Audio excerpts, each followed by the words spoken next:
guys. So today we're going to talk about the folding kitchen shelf, which is new for 2020 and 2021 models. We have a shelf on the right hand side of the kitchen cabinet if you have the Spirit, Freedom, or Heritage models. If you have the Independence or the Liberty, it's going to be on the left hand side of the kitchen cabinet.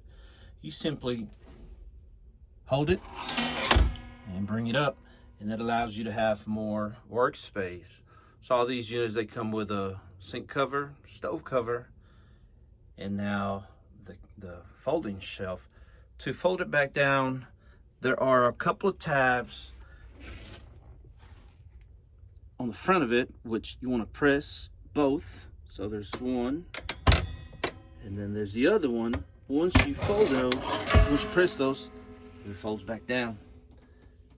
If you have any questions, please give us a call, 800-442-9986. Thank you.